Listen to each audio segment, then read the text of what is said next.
마태복음 1장 21절에서 23절까지의 말씀을 우리 다 함께 합독하겠습니다. 아들을 낳으리니 이름을 예수라 하라. 이는 그가 자기 백성을 그들의 죄에서 구원할 자이심이라 하리라. 이 모든 일이 된 것은 주께서 선지자로 하신 말씀을 이루려 하심이니 이르시되 보라 처녀가 잉태하여 아들을 낳을 것이요 그의 이름은 임마누엘이라 하리라 하셨으니 이를 번역한즉 하나님이 우리와 함께 계시다 함이라. 아멘.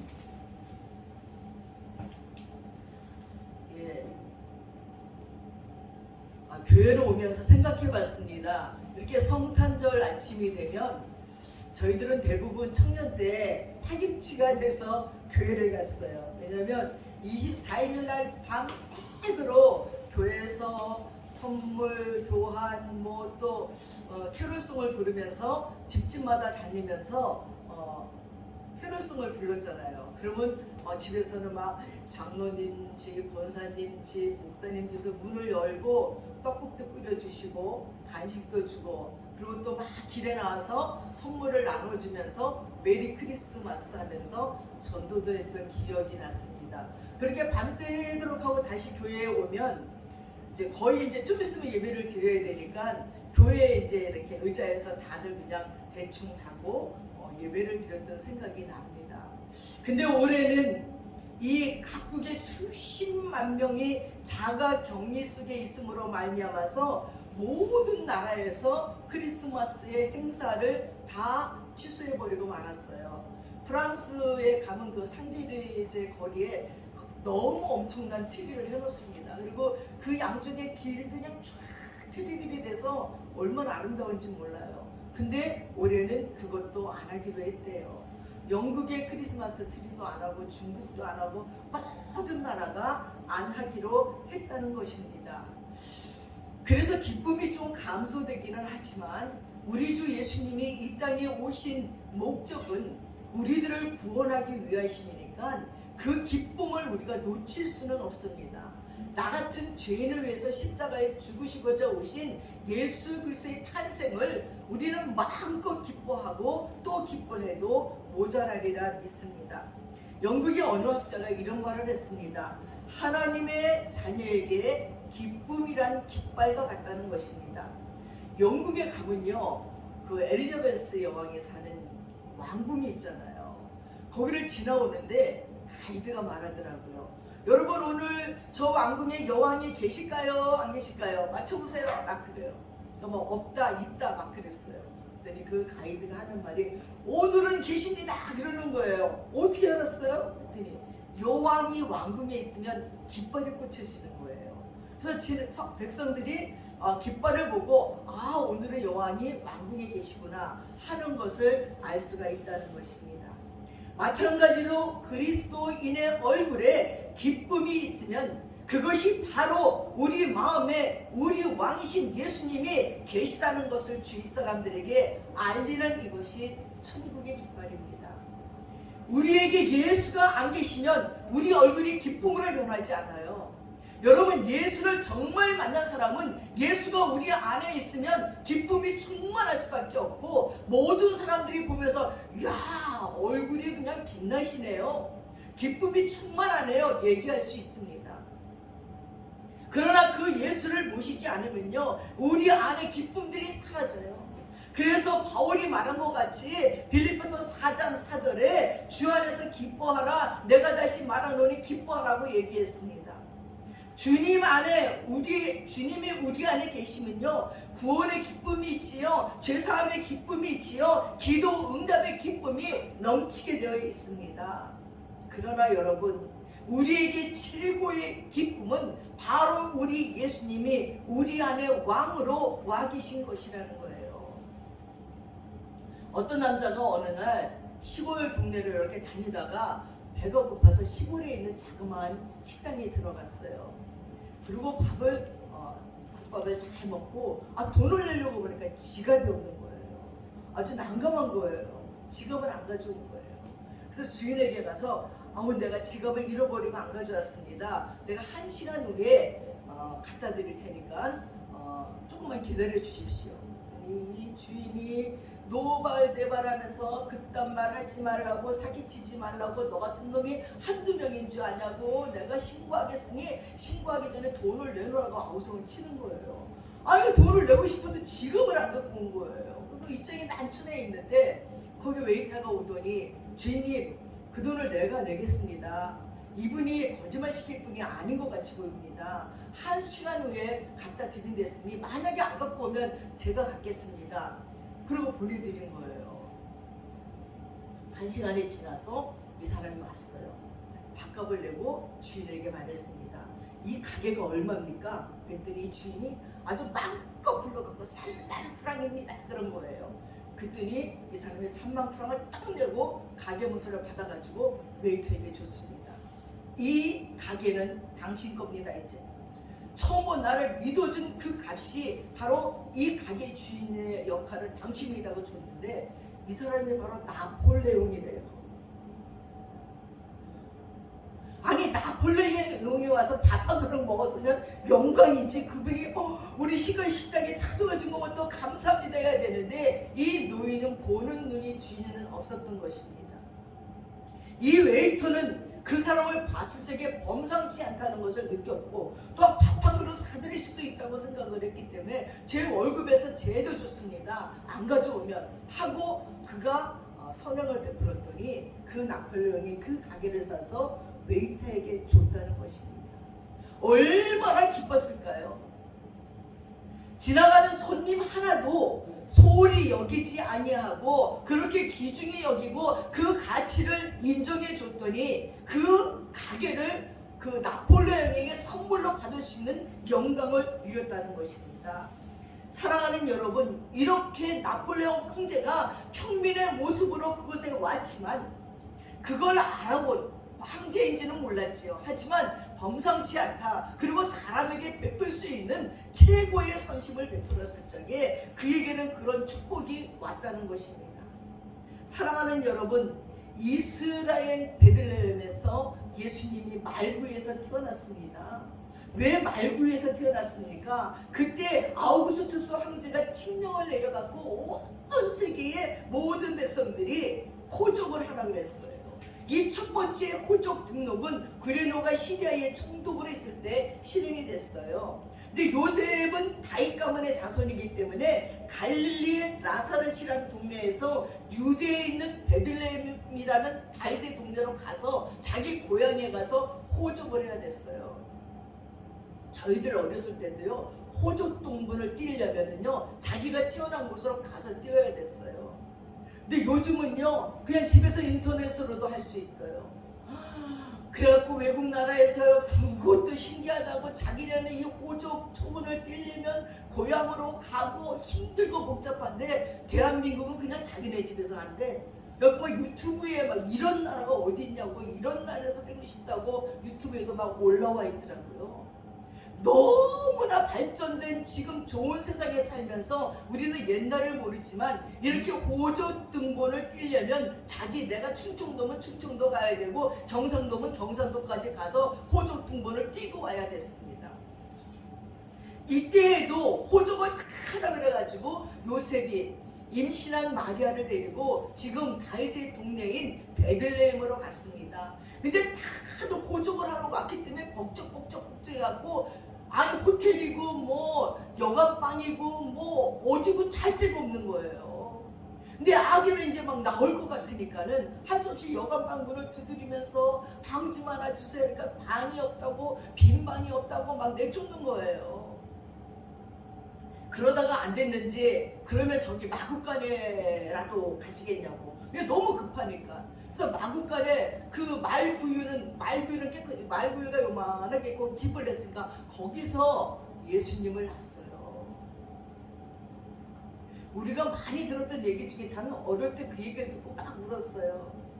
크리스마스 성탄절날 아이들이 연극을 하는 거예요. 연극하는 중에 한 아이는 가만히 서가지고 역할이 뭐냐면 막 이제 요셉이 두드리면서 빈방 있습니까? 방 하나 주세요. 그러면 빈방 없어요. 빈방 없어요. 하는 역할을 하는 소년이에요. 근데 서가지고 빈방 없어요, 빈방 없어요 하고 막 내쫓다가 이 손이 엉엉거리면서 여기는 빈방이 없지만 내 방은 있어요, 우리 방으로 가시지요 막 그런 거예요. 근데 그 연극을 보던 사람들이 이게 웃기는 일인데 얘가 너무 진지하게 울면서 빈방 없어요, 빈방 없어요, 여기는 빈방이 없지만 내 방은 있어요, 우리 집으로 가시지요. 그러는 바람에 막 성도들이 다 울면서 회개를 했다는 얘기가 있습니다. 저도 그 얘기를 들으면서 얼마나 울었는지 몰라요. 빈방 없어요, 빈방 없어요. 그 메시아, 나의 죄를 위해서 죽으러 오신 예수를 막 밀어내면서 빈방 없어요, 빈방 없어요 막. 근데 이 소년이 엉엉 울면서 연극하다 말고 내 방은 있어요, 내 방으로 가시지요. 그 말에 모든 사람들의 마음에 찔림을 받고 감동을 받고 회개했다는 그 이야기를 들으면서 저도 울었던 적이 있습니다. 그렇게 빈방이 없다고 내빌리고 나중에는 마구간이라도 좋다 그래서 그 말구에서 예수님이 났습니다. 지금 그 말구에는요 영광스러운 교회가 됐어요. 그 말구 교회를 가려면요 요만한 문이 있어요. 그 문은 왜 그러냐, 외부에서 침투에 말 타고 들어오지 못하게 문을 좀 작게 만들어서 이렇게 다 숙이고 가야 돼요. 그래서 우리는 야 예수님 만나러 가려면 이렇게 겸손하게 고개를 숙이고 가는구나 하고 다 고개를 숙이고 그 좁은 문을 통과해서 지하로 들어가면 거기에 바로 예수님이 태어나신 자리에 이렇게 표시가 되어 있고 옆에는 이렇게 말 모형이 되어 있고 거기가 바로 예수님이 태어나신 말구유 자리라고 사람들이 줄을 탁 서서 거기 잠깐이라도 거기에 무릎 꿇고 예수님이 태어나심을 묵상하면서 기도하느냐고 관광객들이 줄 서 있었고 저희도 한참 줄을 서서 거기서 잠깐 기도하고 그리고 나왔던 적이 있습니다. 사랑하는 여러분, 오늘 본문 마태복음 1장 23절에 보라 처녀가 잉태하여 아들을 낳을 것이요 그 이름을 임마누엘이라 하리라 했으니 이는 번역한즉 하나님이 우리와 함께 계시다는 거예요. 임마누엘이란 하나님이 우리와 함께 계시다는 히브리어입니다. 임마누엘에는 세 가지의 신비가 담겨 있어요. 오늘은 임마누엘의 신비를 살펴보고 은혜 받는 시간들 되시기 바랍니다. 그 첫 번째가 예수님은 베들레헴 말구유의 나심으로 인생고에 대해서 임마누엘 하셨다는 거예요. 누가복음 2장 10절 12절에 보면 밤에 자기 양떼를 지키는 목자들에게 천사가 나타나서 외칩니다. 천사가 이르되 무서워 말라, 보라 내가 온 백성에게 미칠 기쁨의 큰 좋은 소식을 너희에게 전하노라. 오늘날 다윗의 동네에 너희를 위하여 구주가 나셨으니 곧 그리스도 주시니라. 너희가 가서 강보에 쌓여 구유에 누인 아기를 보리라. 이것이 너희에게 표적이라고 말했습니다. 갑자기 그 천사가 더불어서 많은 하늘 군대가 나타나서 하나님을 찬양하면서 말하는 거예요. 덫이 높은 곳에서는 하나님께 영광이요 땅에서는 주님께서 좋아하는 사람에게 평화라는 것입니다. 모든 사람에게 평화가 아니라 주님께서 좋아하는 자들에게 평화라는 거예요. 여러분, 주님께서 좋아하시는 자들이 되셔서 평화를 얻으시기를 축원합니다. 천사들이 목자들에게서 떠나 하늘로 올라간 뒤에 목자들은 서로 말하되 야 베들레헴에 가서 주님께서 우리에게 알려주신 바 일어난 이 일을 보자. 그리고 그들을 급히 달려가서 마리아와 요셉과 구유에 누워있는 아기를 보러 떠났습니다.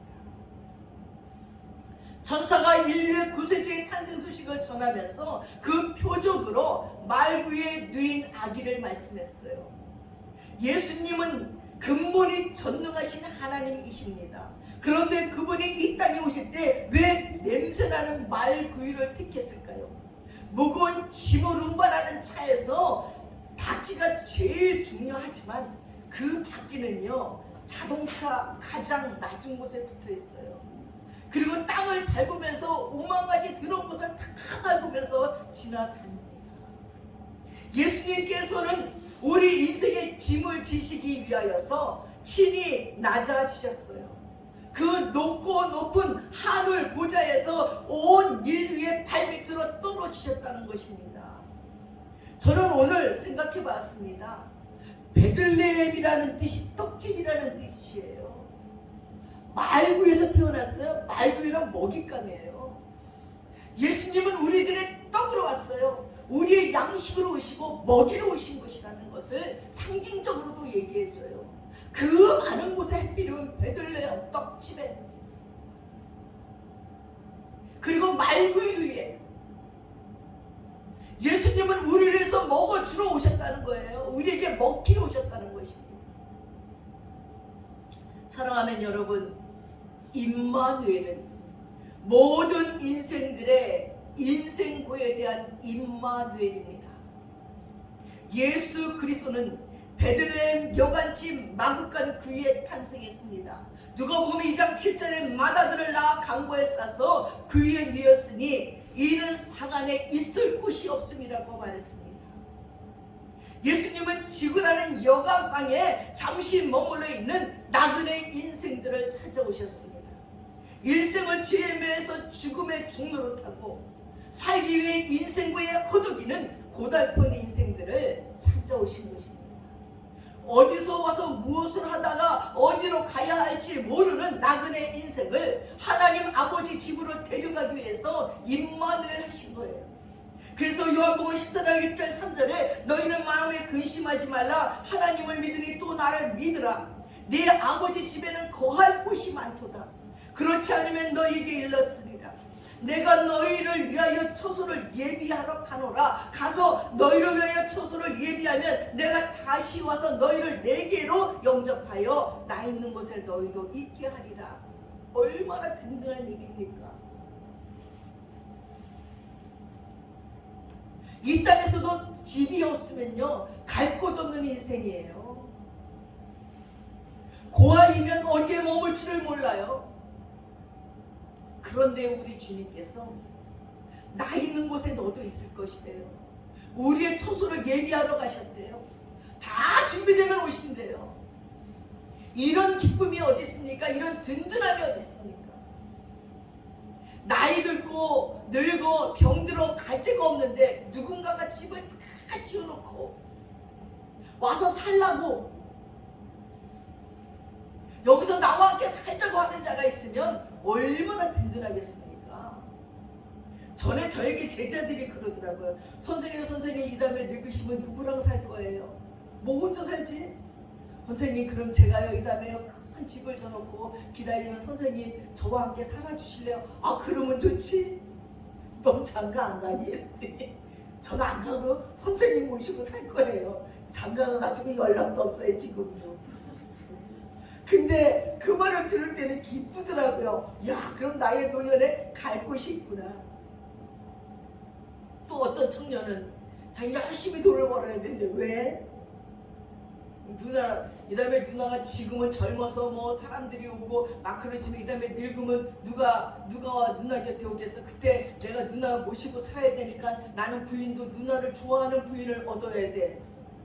그리고 장가 갔어요. 미국으로 가버렸어요. 내가 미국까지 가냐? 그렇게 말이라도 누군가가 나의 처소를 예비해 준다면 참 기쁘고 든든합니다. 내 노년이 걱정이 없다고 생각이 듭니다. 근데 우리의 주님께서 그랬어요. 나 있는 곳에 너희를 영접해서 나와 함께 있게 해주고 처소를 준비하러 간대요. 내 아버지 집에는 거할 곳이 많대요. 여러분 아무 걱정하지 마세요. 잠시 잠깐 살다가는 이 땅의 삶이 끝나면 거할 곳이 많은 우리 아버지 집에 우리 모두 함께 갈 수 있다는 것입니다. 바로 이것이 온 백성에게 미칠 큰 기쁨의 좋은 소식입니다. 1968년 1월 83명의 미 해군 장교를 태운 푸에블로호가 원산 앞바다에서 작전을 진행하는 중에 있었습니다. 근데 북한 군함에 의해서 납포되어서 탑승원 전원이 11개월 동안이나 북한 땅에 억류 생활을 했어요. 미국은 온갖 외교 채널을 통해서 교섭을 한 결과 드디어 그해 12월 23일에 억류되었던 군인들 전원이 판문점을 통해서 풀려났습니다. 그들은 즉시 특별기로 미국에 구송이 되어서 그토록 기다리던 가족들과 만나게 됐습니다. 당시 군인들의 가족들은 1년간 기도하며 애타게 기다리다가 크리스마스에 사랑하는 아들들을 만났으니 생애 최고의 크리스마스의 선물을 받았다고 기뻐했습니다. 사랑하는 여러분, 예수님은 바로 온 세상에 미칠 큰 기쁨의 좋은 소식입니다. 요즘 박근혜 대통령이 석방된다는 소식을 들었어요. 기쁘더라고요. 한 4년이 넘게 4년 8개월을 수감하고 있고 이달 그러니까 31일에 석방된다고 그러더라고요. 근데 제 마음에 막 얘기하고 싶지도 않아. 그때까지 기다리고 싶어서 잘못될까봐. 근데 어떤 분도 그러더라고요. 박근혜 전 대통령이 이제 석방된다는데 여러분 조용히 말씀 피지 말고 있으시다. 그때까지. 그 심정이 이해가 되는 거죠. 여자의 몸으로 얼마나 힘들었을까. 그리고 이 소식이 얼마나 기뻤을까. 이거보다 더 기쁜 소식이 그에게는 없을 줄 믿습니다. 그의 생애 동안에 많은 어려움들을 겪었지만 아버지가 죽고 어머니가 죽고 진짜 정신적인 혼란도 겪었고 정치적인 음모 속에도 있었고 여러 가지 문제들이 있었지만 오늘같이 기쁜 소식이 있을까 하는 생각도 해보았습니다. 사랑하는 가족과 1년을 떨어져서 생사를 알지 못하는 가운데 눈물로 기도하다가 다시 만난 기쁨도 비교할 수 없는 기쁨이지만 그 기쁨도 다시 죽음이 오면 눈물로 헤어져야 합니다. 그러나 우리 주님은 이 모든 고통과 이별의 눈물에서 인생을 해방시켜서 영원한 기쁨 주시려고 이 땅에 오신 것입니다.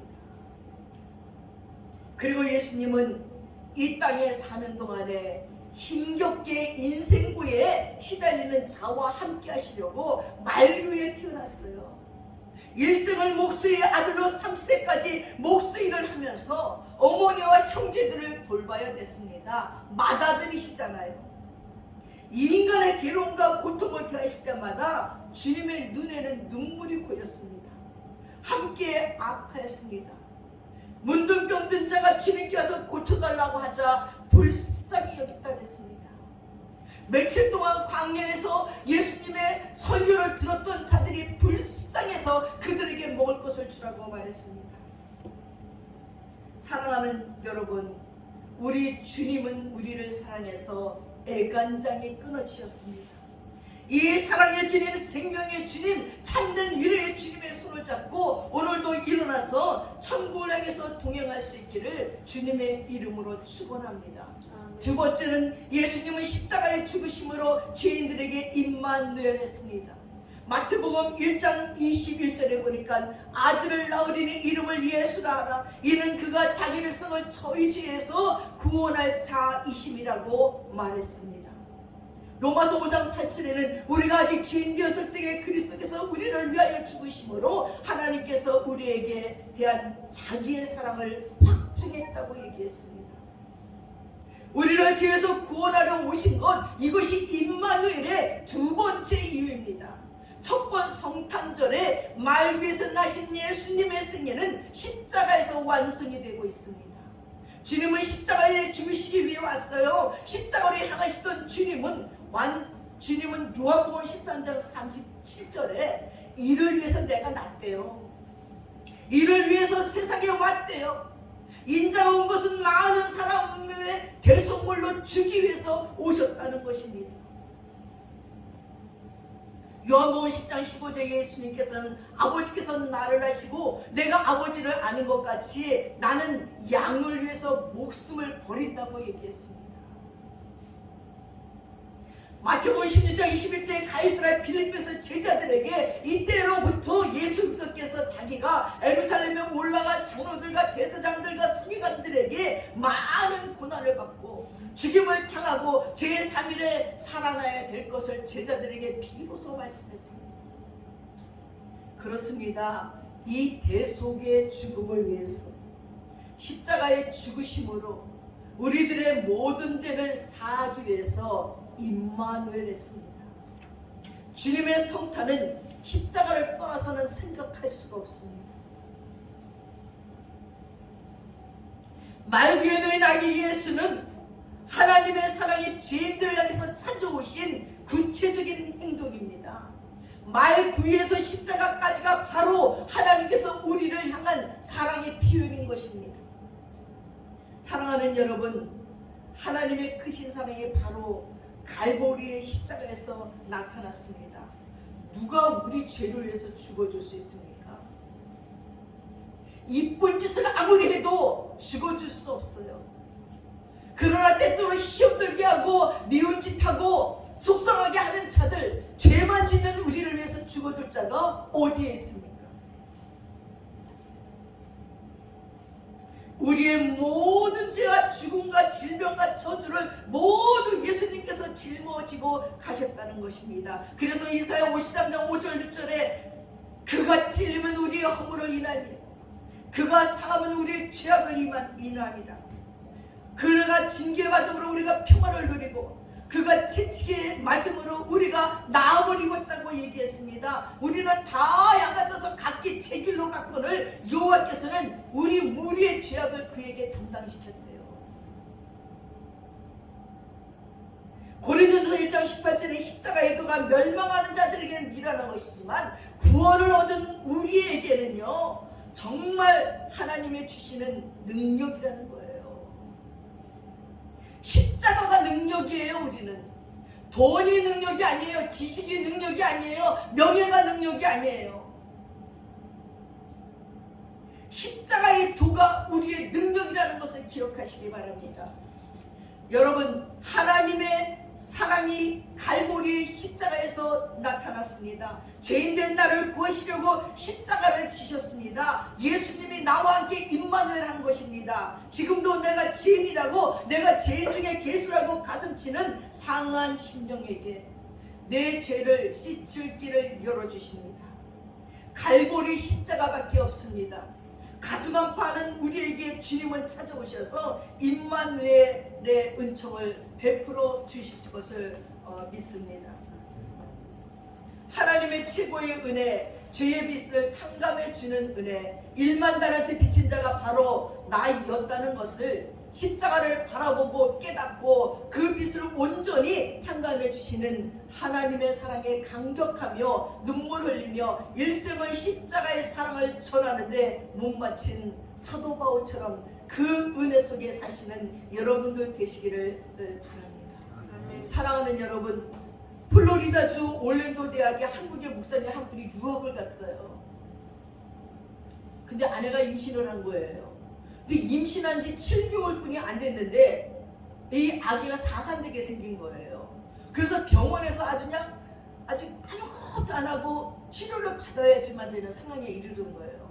그래서 그 미국 병원에 입원을 했는데 엄청나게 좋은 병원인 거예요. 막 이 산모가 있는 한쪽 벽을 다 유리를 해가지고 바깥에 다 경치가 보이고요.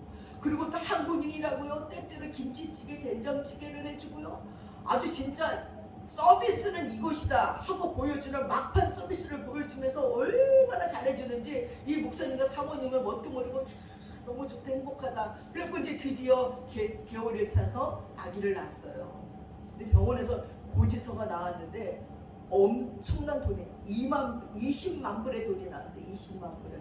그러니까 이 목사님은 유학생이고 겨우 막 유학하면서 알바해가지고 겨우 한 달에 1,000불쯤 버는 정도인데 아니 이걸 어떻게 하면 좋을지 모르겠는 거예요. 그러니까 아니 나는 이 돈을 낼 수가 없다고 이 도대체 이게 뭐냐 그랬더니 사회복지사가 와가지고 그럼 저기 집은 있으십니까? 아니 근데 집도 월세 삽니다. 그러니까 차는 있습니까? 차는 한 20년 된 저 중고차를 지금 몰고 있고 알바 조금씩 합니다. 그럼 내가 한 달에 그 돈을 200불씩 갚는다 치면 평생을 갚아도 못 갚는 거예요. 아주 난감한 거예요. 그래서 사회복지사가 이제 상담을 하고는 갔어요. 그 다음날 또 오더니 어떻게 계획이 됐습니까? 그러니까 이 목사님이 네 저희가 한 달에 200불씩 평생을 갚겠습니다. 그랬더니 참 좋지 않은 계획이군요. 어떻게 200불씩 평생을 갚겠습니까? 근데 좋은 소식이 있습니다. 어떤 부자가 돈을 내놓은 거예요. 많이. 그래갖고 이 병원에서 흑인이든지 동양이든지 누구든지 할 것 없이 병원비를 못 내는 자를 위해서 쓰라고 기부한 사람이 있습니다. 그러면서 영수증을 촥, 근데 그 밑에 그분이 쫙 완전 다 갚았다고 사인을 한 거예요. 그러면서 목사님에게 주면서 축하합니다. 당신의 병원비는 다 해결됐습니다. 하고 준 거예요. 이 목사님이 그걸 붙잡고 사모님이랑 둘이 너무너무 기뻐서 눈물을 흘렸다는 진짜 이야기예요. 그 목사님 이름도 있는데 또 이건 뭐 인터넷이기 때문에 이름은 못 가르쳐 드리겠는데 바로 이것이 은혜입니다. 도저히 나의 능력으로는 갚을 수 없는 빚을 주님께서 십자가에서 이미 갚아줬어요. 우리는 이제 예수님의 피를 들고 하나님의 은혜의 보좌 앞에 그냥 나아가기만 하면 되는 거예요. 그 아들 예수의 피가 너희를 모든 죄에서 깨끗게 했느니라. 요한일서 1장 1절에 말했잖아요. 사랑하는 여러분, 우리도 오늘도 우리들이 예수님을 바라보고 우리의 죄의 빚을 갚기 위해 십자가 지시려고 임마누엘 하신 하나님의 사랑을 깨닫고 우리의 삶의 자리에서 늘 감격하며 감사하며 은혜 받았으니 은혜 베풀며 살아가기를 주님의 이름으로 축원합니다. 세 번째는 예수님은 부활하심으로 영원한 임마누엘이 됐어요. 로마서 4장 25절에 예수는 우리 범죄함을 위하여 내어줌이 되고 또한 우리를 의롭다 하심을 위하여 살아나셨느니라 했습니다. 로마서 1장 4절에는 성결의 영으로는 죽음 가운데서 부활하여 능력으로 하나님의 아들로 인정되셨으니 곧 우리 주 예수 그리스도니라 라고 했습니다. 예수 그리스도께서 십자가에서 죽고 부활하지 못했다면 영원한 임마누엘이 될 수 없어요. 그러나 예수 그리스도는 살아나셨습니다. 예수님은 죽은 자 가운데 살아나셔서 예수를 주로 믿는 자에게 영원한 승리의 주가 됐습니다. 저희 어머님이 전에 담도암으로 수술을 받았고 병원에 입원한 적이 있었어요. 근데 하루는 꿈을 꾸셨대요. 꿈에 누가 숨쉬고 부르더래요. 자기가 일어나서 승리했습니다. 그러고 일어났대요. 승리했어요. 그리고 나오셨어요. 지금까지 괜찮아요. 지금도 아니지, 내가 승리했습니다. 그러고는 손을 두고 일어났대요. 병에서 승리했습니다. 믿음으로 승리한 것입니다. 우리도 예수로 말미암아 사망과 죄에서 승리하시기를 축원드립니다. 그렇습니다. 예수님은 어제나 오늘이나 영원토록 동일하십니다. 이 예수 그리스도께서 여러분 심령에 오시면 영원한 승리와 영광의 임마누엘이 되시는 거예요. 마태복음 28장 18절 20절에 예수께서 나와 일러 가라사대 하늘과 땅의 모든 것을 내게 주셨으니 그러므로 너희는 가서 모든 족속으로 제자를 삼아 아버지와 아들과 성령의 이름으로 세례를 주고 내가 너희에게 분부한 모든 것을 가르쳐 지키게 하라. 볼지어다 내가 세상 끝날까지 너희와 함께 있으리라 했습니다. 요한복음 11장 25절 예수께서 가라사대 나는 부활이요 생명이니 나를 믿는 자는 죽어도 살겠고 무릇 살아서 나를 믿는 자는 영원히 죽지 아니하리라고 말했어요. 여러분, 부활의 주님은 영원한 임마누엘을 우리에게 약속하고 계시는 것입니다. 데살로니가 전서 4장 16절 18절에 주께서 후련과 천사장의 소리와 하나님의 나팔로 친히 하늘로 쫓아 강림하시니 그리스도 안에서 죽은 자가 먼저 일어나고 그 위에 우리 살아남은 자도 저희와 함께 구름 속으로 들려올려 공중에서 주를 영접하게 하시니 그리하여 우리가 항상 주와 함께 있으리라. 그러므로 이 여러 말로 서로 위로하라고 말했습니다. 그렇습니다. 여러분, 그날 예수님께서 만왕의 왕으로 재림하십니다. 그리스도 안에서 죽은 자들, 잠자는 자들이 다 부활할 것입니다. 주님의 호령 속에 다 일어날 것입니다. 승리의 왕, 평강의 왕이 다스리게 될 것입니다. 예수 그리스도는 왕으로 오셔요. 철장 권세를 가지고 있습니다. 모든 죄와 사망 권세, 마귀 권세를 이기신 주님께서 영원한 왕으로 다스리기 위해 이 땅에 영광의 주로 오시는 것입니다. 그날을 바라보면서 나그네 인생을 살아가시는 성도님들은 마땅히 불의와 싸우는 빛의 자녀로 살아가며 거룩한 하나님의 백성으로 살아가야 됩니다. 시므온이 메시아를 사모하면서 성령의 감동으로 기도하며 기다렸듯이 우리는 기다려야 됩니다. 동방의 세 박사들이 한과 유황과 몰약 세 가지 예물을 준비하여 그 멀고 먼 길을 달려와 아기 숙에 엎드려 경배하듯이요, 황금 같은 믿음으로, 유황 같은 사랑으로, 몰약 같은 소망으로 등잔에 기름을 준비해서 다시 오실 주님을 맞이하는 그리스도의 정결한 신부님들이 되시기를 주님의 이름으로 축원합니다. 기도하겠습니다. 사랑하는 아버지 하나님, 올해 성탄은 진정 말구에 오셔서 인생구에 허덕이는 자와 임마누엘 하시는 예수님을 만나게 하여 주옵소서. 올해 성탄은 십자가의 죽으심으로 죄인을 구원하시기 위해 임마누엘 하신 주님을 만나 우리도 3의 자리에서 하복제물로 살아가는 성도들이 되게 하여 주옵소서. 올해 성탄은 사흘 만에 부활하심으로 영원한 승리의 임마누엘 하시는 예수님을 바라보게 하시고 그 주님의 영광 앞에 엎드려 동방박사들처럼 나의 귀한 옥합을 드려 경배하게 하옵소서. 예수 그리스도의 이름으로 기도 올려옵나이다. 아멘. 다 함께 자리에서 일어나셔서 찬송가 109장 찬양하겠습니다.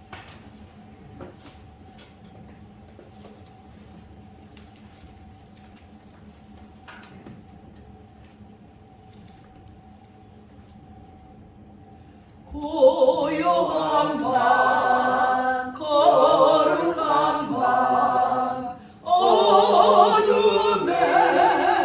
묻힌 밤, 주의 부모 앉아서 감사 기도 드릴 때 아기 잘도 잔다,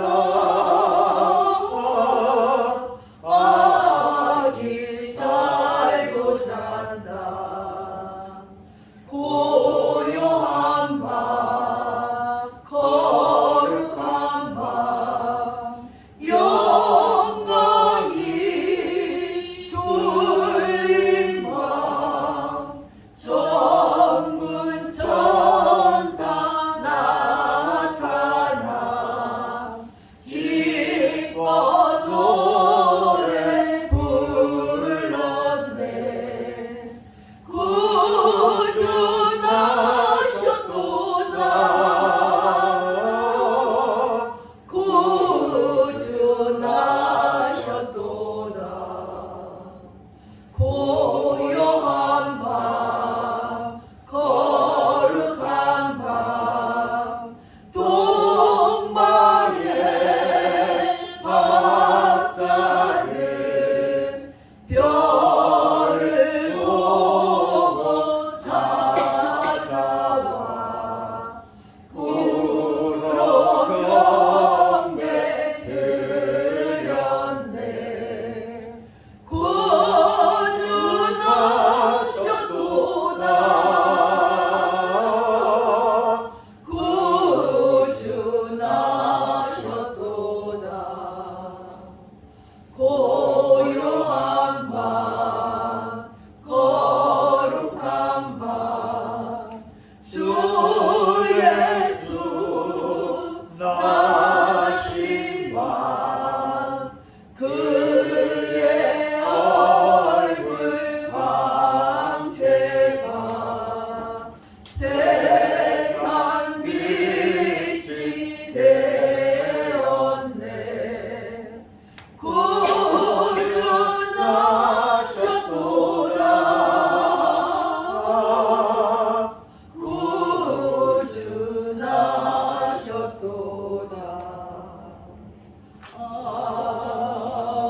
아멘. 기도하겠습니다. 지금은 우리 주 예수 그리스도의 한없는 은혜와 우리 아버지 하나님의 풍성하신 사랑과 성령님의 감동감하시고 충만하시고 교통하심이 이제 임마누엘 되신 예수 그리스도를 마음에 모시고 살고자 작정하는 믿음의 권속들 머리 위에 이제부터 영원토록 함께 하시옵기를 간절히 축원드리옵나이다. 아멘.